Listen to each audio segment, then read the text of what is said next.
Greetings from Northfield, Minnesota.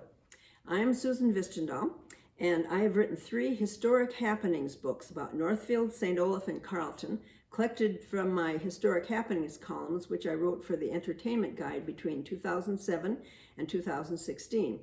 To give you an idea of the selected stories from the first volume, shown here, about local history, I've chosen to read Lions in Northfield, originally published in August of 2007. On August 19, 1915, the Northfield Independent newspaper announced, "Carnival shows draw big crowds. Many clever and interesting performances to be seen with Patterson Carnival Company, now exhibiting here." The scene was the little triangle at the north end of West Water Street, described as the gayest and most populous spot in Northfield, brilliantly lighted by electricity with the trappings of show people lending the tents an air of oriental enchantment. The main show featured a large and varied collection of animals with a number of animal acts that are extremely clever. On the evening of the 19th, the audience in the main tent watched as the bears finished lumbering through their paces. The lion act was next, and the lion tamer, known as Major Dumond, ushered the lions to their places on pedestals within the performing cage of the arena as they came through a passageway from adjoining wagons. What happened next was captured in the astonishing Northfield Independent headline a week later. "Tragic death palls carnival festivity. Lion trainer with Patterson shows dies in hospital following battle with lions in cage. Tragedy enacted before audience of 300 people." 4 of the animals had taken their places, and the last lion, Romeo, was entering when, according to one account, the door to the cage fell on his tail, enraging him and causing him to attack his trainer. Another story was that Romeo had fallen off his pedestal, and then his tail got caught in the door, at which point he lashed out and grabbed Dumond's thigh with his giant teeth. Startled and in pain, Major Dumond struck a bow with his whip, but the lion kept his grip and threw the man to the floor.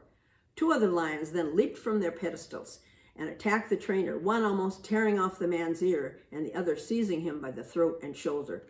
The 2 other lions then joined in, evidently trying to tear him to pieces, according to the Northfield Independent account. Horrified specters ran for the exits or crowded around the stage, helplessly watching the carnage. Show attendants poked at the lions with long iron bars through the cage, to no avail. Major Dumond, who had raised and trained all 5 lions, had refused to have a gun with him during the performance. Finally, after several agonizing minutes, the owner of the show shot and killed Romeo with a revolver, while other show people emptied the chambers of .22 caliber rifles from a nearby shooting gallery at the other lions. The wounded lions finally released their victim and retreated to the corner of the cage. Gravely injured, Major Dumond was taken to the Northfield Hospital, where he died from loss of blood at 3:25 in the morning. The day after the attack, the carnival people formed a funeral procession led by a band playing hymns and marched from the show grounds to an undertaker for a service, which was also attended by townspeople.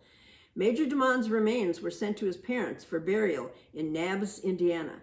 Dumond, whose real age was given as 28 or 32, had just been married in Minneapolis in June. His name was Frank Lewis, and the Lewis family sent a letter of appreciation on August 23rd, which was published in the Northfield News, thanking the citizens for your kindness and sympathy shown in our recent trouble and for the beautiful floral offering. A far happier lion tale took place in Northfield on August 10th, 1929, when Leo, the Metro-Goldwyn-Mayer Lion, paid Northfield a visit as part of his world tour with 3 luxurious trucks, including a huge 57-note calliope called the largest musical instrument of its kind ever constructed. On this around-the-world tour, Leo survived 2 train wrecks, a Mississippi flood, a California earthquake, a fire, and a plane crash. He was truly a cat with 9 lives. I encourage you to order the book for the rest of the story. The book can be ordered through byallmeansgraphics.com/books.